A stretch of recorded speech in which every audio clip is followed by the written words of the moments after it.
What's going on, you guys? Hope you guys are having a good day wherever you may be. Before I begin the video, I want to let you guys know that nothing in this video is financial advice. I'm not your financial advisor. I'm not your financial counselor.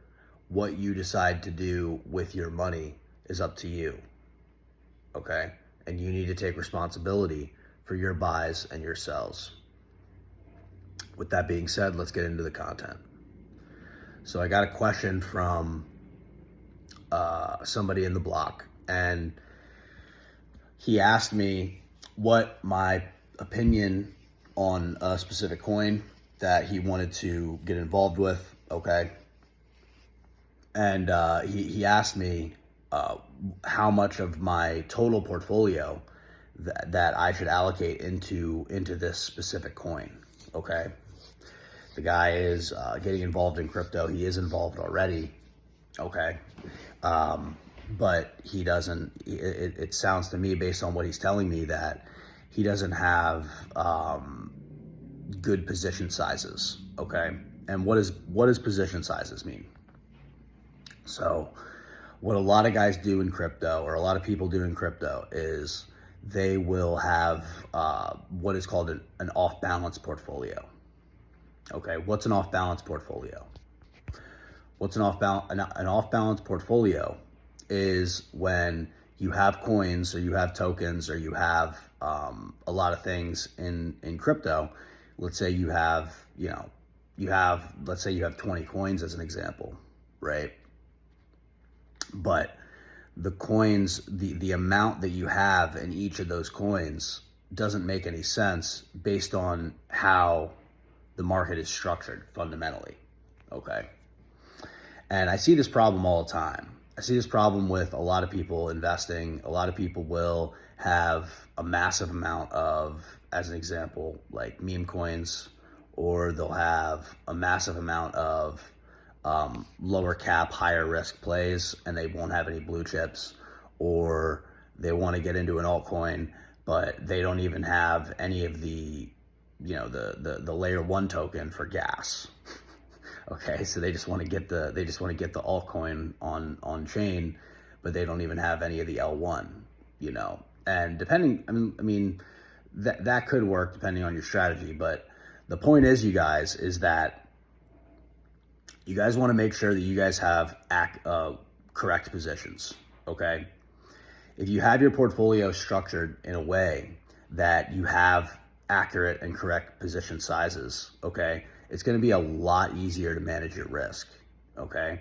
By the time you guys get to the lower cap, higher risk stuff that you guys are going to buy, right, you already have your risk managed within that network and within crypto in general. So it makes it a lot easier, first of all, to stay rational in the market, because your position sizes aren't crazy. If you guys have a pretty big position into a really high risk thing, what's going to happen is that's going to make you overthink. That's going to probably affect your mental health. That's going to have you make very, very poor decisions in the market, okay? If you have a lot of your portfolio, let's say you have more than 5-10% of your entire portfolio into something that's really, really high risk, what's going to happen is you're probably not going to act as rationally as if you had a correct position size, such as 1 to 2% maximum, or something like that, right? So that's the message, right? It's important to position yourself correctly in the crypto market in terms of the coins that you have. All right, you guys shouldn't have hundreds and hundreds of coins, all right? But some of you guys probably have 10, 20 coins, or whatever it is. So I think it's important to structure that in a way that makes sense, okay? So there's a few key points that I have in my head that I want to talk to you guys about, and some principles to stick to when it comes to investing your money in the crypto space, okay? Now, I got another question from somebody that I'm going to answer later, but I guess I'll give you a short summary answer right now, and that is that, guys, you guys have to decide based on you and based on your goals, based on your age, based on your family, based on your risk tolerance, how much of your total investment portfolio will be going to crypto. Okay, so that's number one. All right. Now, within the crypto portfolio that you have, okay, you guys want to make sure that you have a decent amount of blue chips. Okay, what are blue chips? Blue chips are coins or investments that you're confident are not going away, and they've essentially solidified themselves in the space as reliable and wife material, right? Wife material coins, right? Right now in the market, because we're so new, to me, the only ones are Bitcoin and Ethereum. All right. Now, some would make an argument that Solana, it's its second cycle right now. It'll probably survive and make a third cycle. It's backed pretty heavily. If it didn't die last cycle, it's probably not going to die this time. Fair enough. But I think after this bull market, I think we can confidently say that Bitcoin, ETH, Sol are blue chips. Okay, maybe Binance too, if you're more of a outside of the US type of person. All right. So the blue chip allocation, the blue chip aspect of your portfolio for a lot of you guys should be at least 50% of your portfolio. All right. The majority of your money should be into blue chips. Now, there's an exception to this. If you're a young man, if you're in your 20s, if you're in your younger 20s, especially if you're 21, 22, 19, you guys are young, you guys have a high risk tolerance, you guys aren't making that much, you guys don't have that big of a portfolio to begin with. Maybe you can turn that into 30 to 40% if we're in a bull market and you're okay with taking some risk because you want to make some quick money and you don't have that much to lose anyways. Okay. If that's the case, then you could do 30%, 40%, but you guys should definitely have blue chips, you guys. All right. I know a lot of people that are in the crypto market that, they don't have any Bitcoin or ETH, or they don't have any Bitcoin or ETH, and they're just betting on low cap altcoins. And then they wonder why they can't hold positions and they're not succeeding. Well, it's because your portfolio is off balance, right? Your portfolio is off balance and you need to get it back into balance so that you can make logical, correct decisions, right? So I hope that makes sense. So that's the first thing, is the blue chips. All right. Now, if you guys want I guess we'll go over narratives too, right? So you should probably put roughly a quarter, or roughly a quarter percent into narrative plays, right? Now, what are narrative plays? Well, that's a good question. It depends on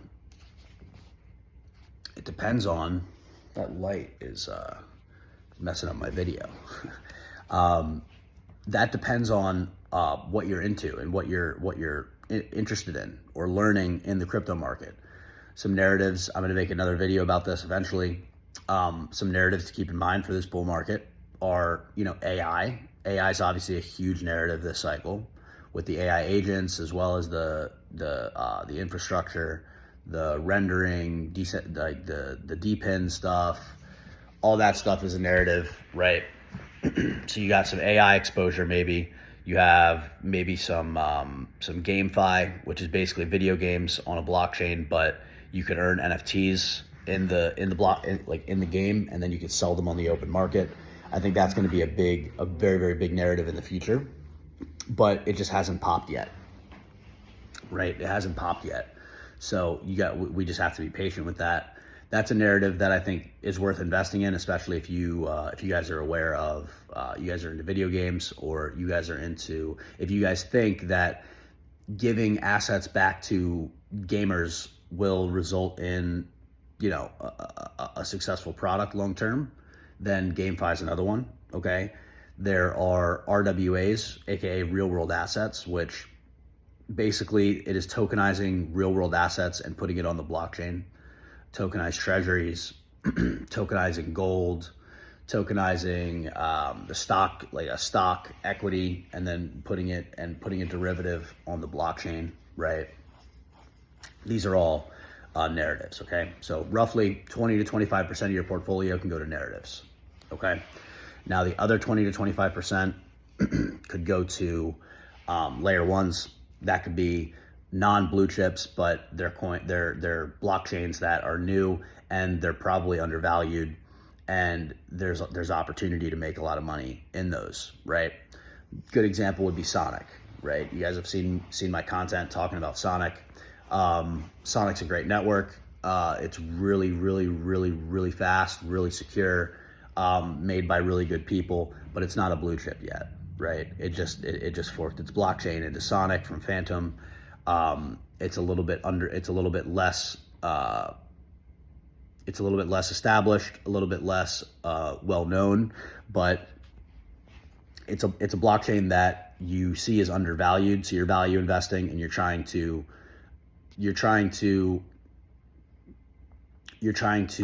buy something before it blows up, right? Or buy something before, in order to outperform Bitcoin and Ethereum.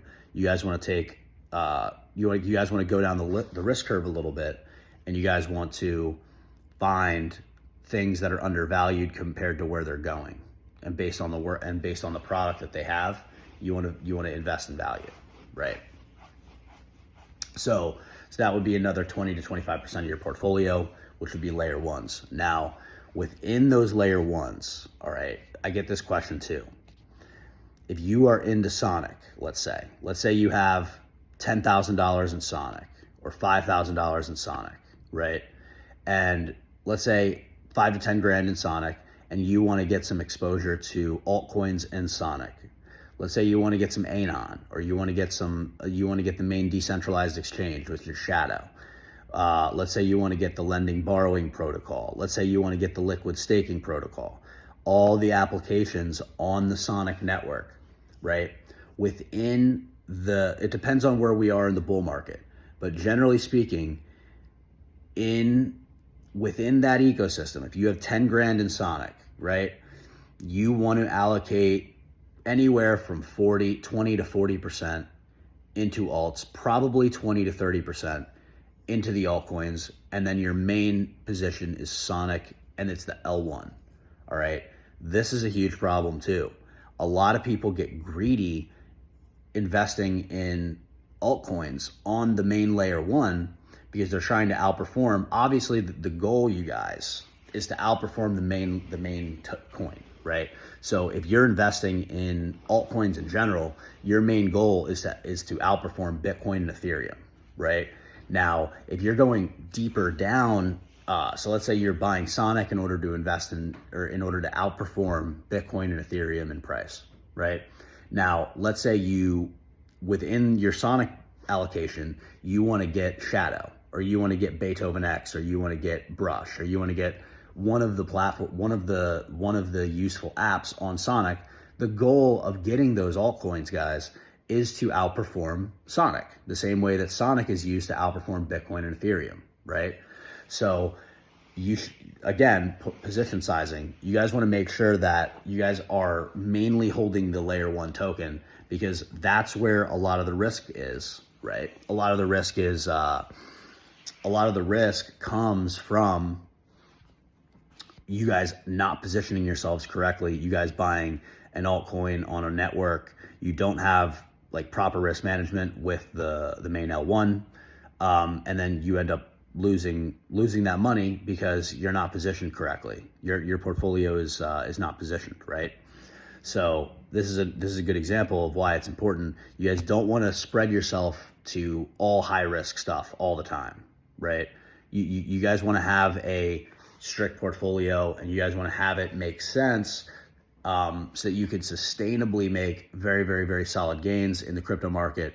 But at the same time, you stay on a good path, and it's sustainable, and you're still making great money, but you're doing it in a more sustainable, solid, structured, and appropriate approach for you, right? So I hope that, and little bonus, right? a little bonus. All right.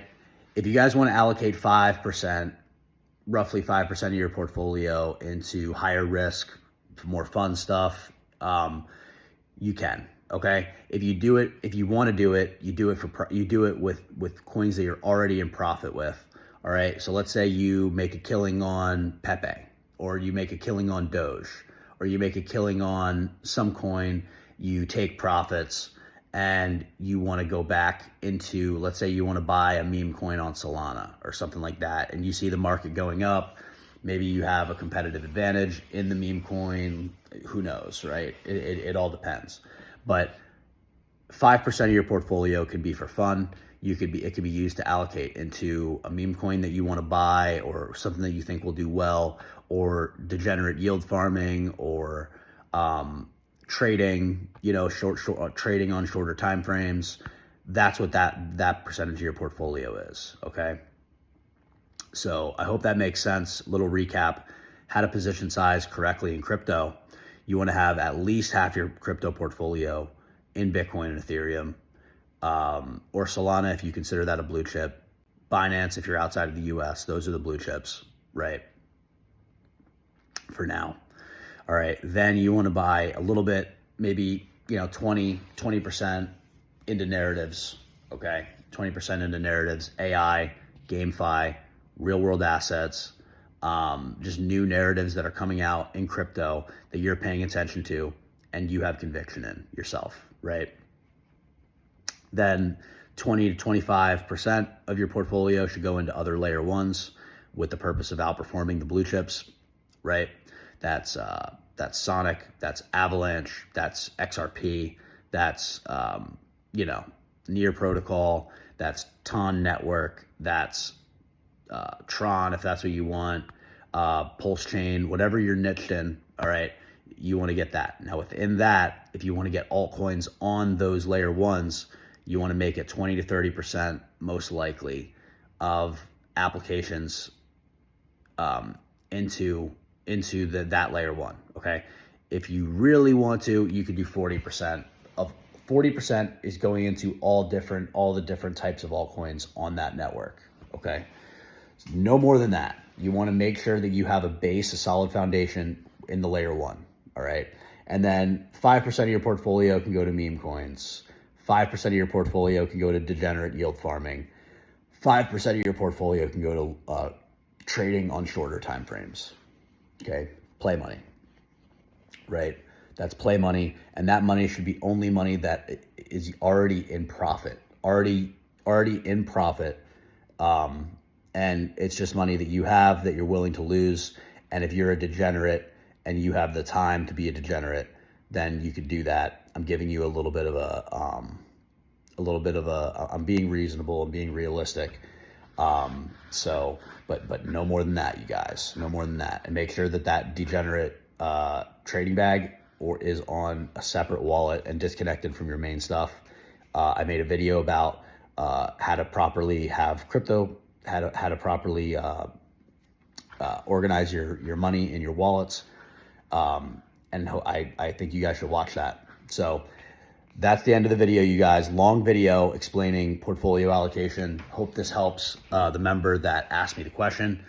If you guys want to follow me on Instagram, TikTok,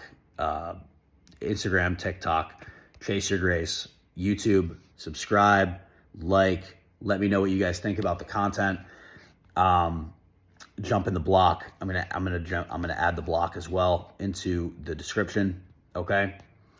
And I hope you guys have a good day. Bless up. Thank you. Thank you.